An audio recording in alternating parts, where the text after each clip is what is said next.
श्री शिवाय नमस्तुभयम। दोस्तों, आप सभी लोग जानते हैं कि 4 जनवरी 2025 यानी शनिवार को पड़ रही है पौष मास पंचमी तिथि व्रत।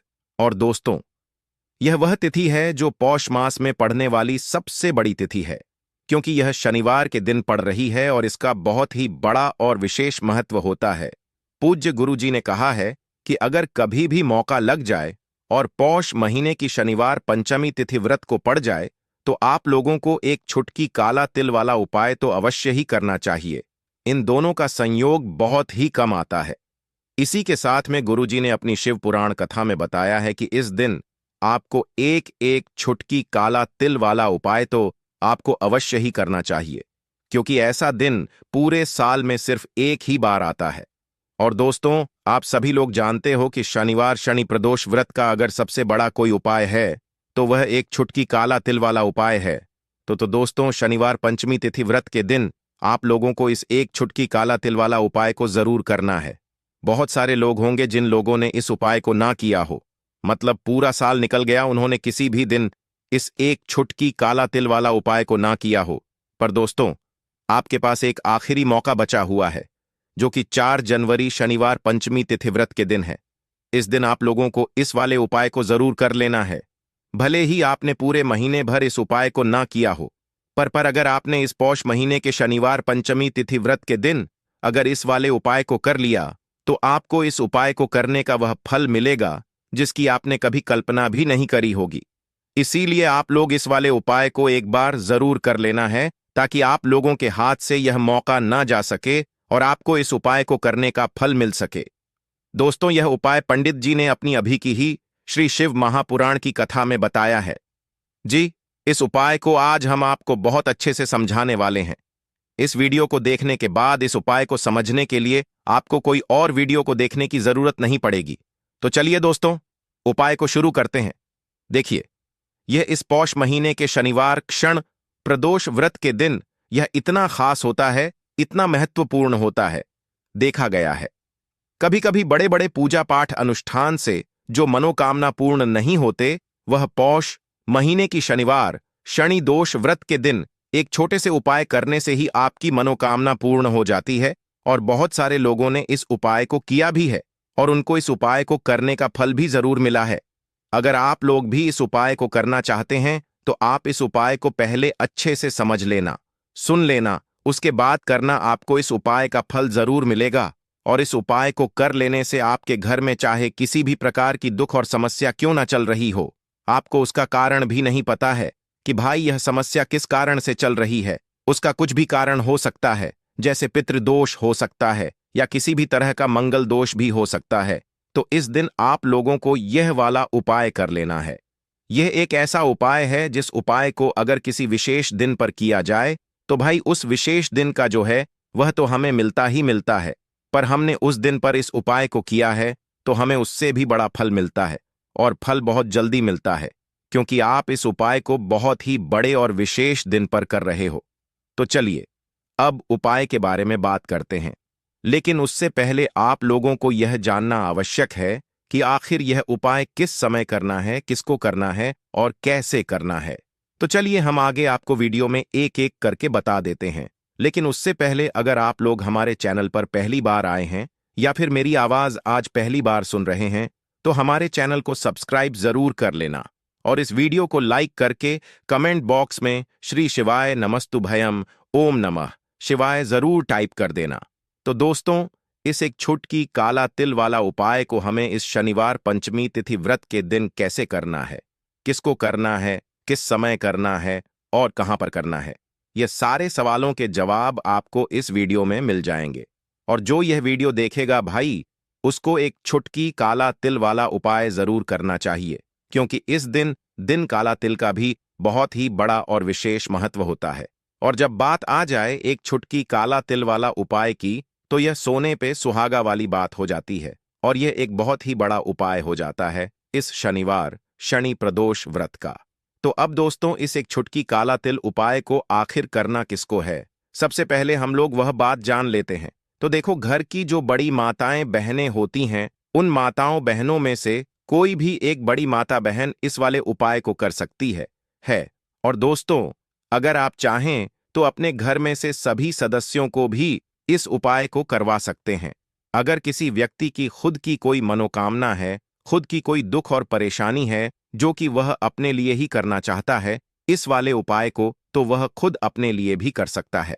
बाकी अगर कोई घर में से ऐसा है जो कि अपने पूरे घर परिवार की सुख और शांति के लिए यह वाला उपाय करना चाहता है, तो भाई वह भी कर सकता है। उसमें भी कोई दिक्कत वाली बात नहीं है। कहने का मतलब यह है कि इस उपाय को हर एक सदस्य भी कर सकता है और पूरे घर परिवार के सदस्य के लिए घर की बड़ी माताओं बहनों में से कोई एक माता बहन भी कर सकती है। माताएं बहनें अगर घर में उपस्थित ना हो या वह यह वाला उपाय न कर पा रही हो, तो फिर घर का कोई बड़ा सदस्य भी इस एक छुटकी काला तिल वाला उपाय को कर सकता है, चाहे फिर वह पुरुष ही क्यों ना हो। उसमें कोई भी दिक्कत वाली बात नहीं है। उसके बाद में दोस्तों जो अगला प्रश्न निकल कर आता है वह यह आता है, इस उपाय को लेकर कि आखिर इस उपाय को हमें किस समय करना है, सुबह के समय करना है कि शाम के समय करना है। तो देखो, इस वाले उपाय को आप लोग सुबह के समय भी कर सकते हो और शाम के समय प्रदोष काल में भी कर सकते हो। अब अगर आप पूछो कि भाई सबसे उत्तम समय कौन सा रहेगा इस एक छुटकी काला तिल वाला उपाय को करने का, तो हम आपसे बस यही कहेंगे कि इस उपाय को आप सुबह के समय करेंगे तो ज्यादा बेहतर होगा। बाकी अगर प्रदोष काल शाम के समय भी करेंगे तो भी अच्छा होगा, उसमें कोई भी दिक्कत वाली बात नहीं है। तो अब दोस्तों, जो अगली सबसे बड़ी और महत्वपूर्ण बात आती है वह यह आती है कि सुबह अगर हम उपाय को करेंगे तो हमें कितने बजे से लेकर कितने बजे तक के बीच में करना है, और शाम के समय प्रदोष काल में करेंगे तो हमें कितने बजे से लेकर कितने बजे के बीच में करना है। तो देखो, सुबह जितनी जल्दी हो सके आप उपाय को करने की कोशिश करना। बाकी अगर किसी कारणवश लेट भी हो जाओ, थोड़ी देर भी हो जाए, तो 10 या 11 बजे तक भी आप उपाय कर लेना, पर 12 बजे से ज्यादा देरी ना हो। ठीक है, इस बात का ध्यान रखना। उसके बाद में दोस्तों, अगर शाम के समय प्रदोष काल की बात करें, प्रदोष काल का जो समय है होता है वह शाम के 6 बजे से शुरू हो जाता है। मतलब शाम के 6 बजे से लेकर शाम के 6 बजे से रात के 8 बजे के बीच में आप कभी भी इस वाले उपाय को कर सकते हो। उसमें कोई भी दिक्कत वाली बात नहीं है।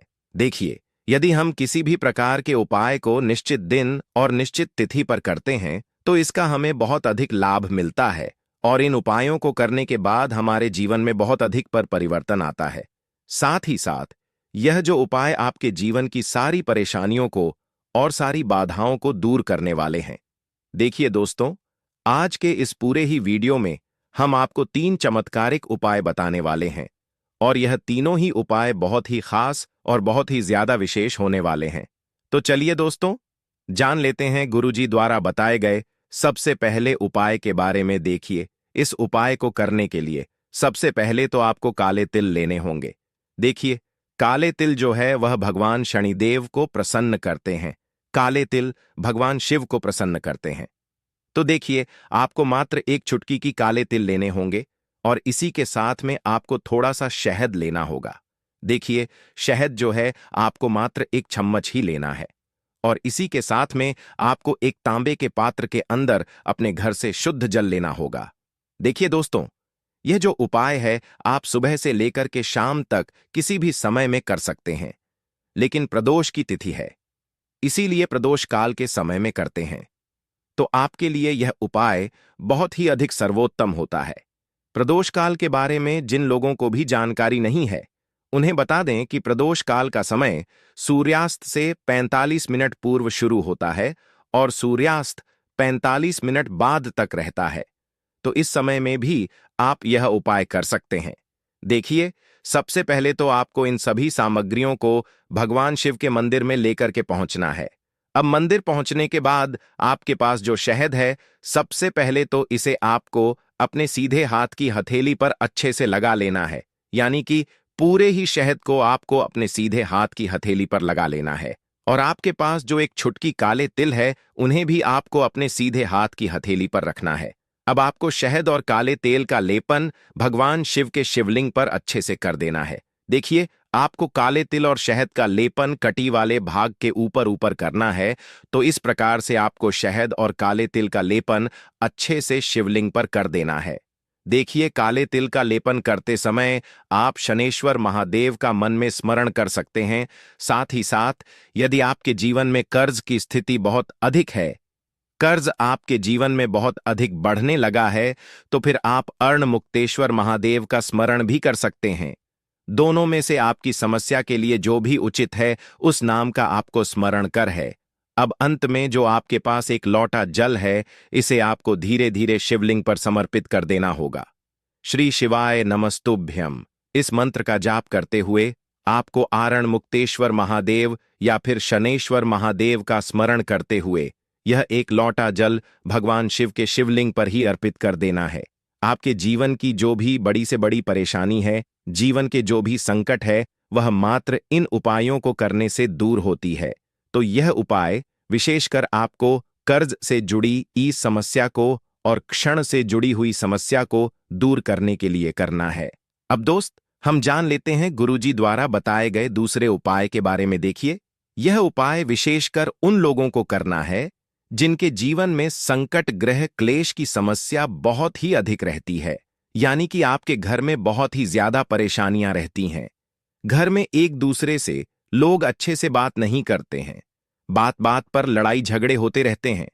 यदि आप भी चाहते हैं कि आपके पूरे परिवार की एकता बरकरार रहे और आपके घर के जो यह क्लेश हैं, यह सभी दूर हो जाएं, चाहे पति पत्नी में लड़ाई हो रही हो, भाई भाई में आपस में लड़ाई हो रही हो, घर के किसी भी सदस्य से आपस में लड़ाई हो रही हो, तो जैसे ही आपके घर में सुख शांति बढ़ने लगेगी, वैसे ही आपके घर में माता लक्ष्मी स्वतः ही चली आएगी। तो यदि आपके घर में भी परेशानियां हैं, बच्चे बात नहीं मानते हैं, बड़े बात नहीं मानते हैं, तो फिर आपको यह उपाय करना है। तो देखिए, इस उपाय को करने के लिए सबसे पहले तो आपको शमी के पत्ते लेने हैं। शमी के पत्ते आप 31 पासात यानी कि जितने भी आप शम पत्र लेने,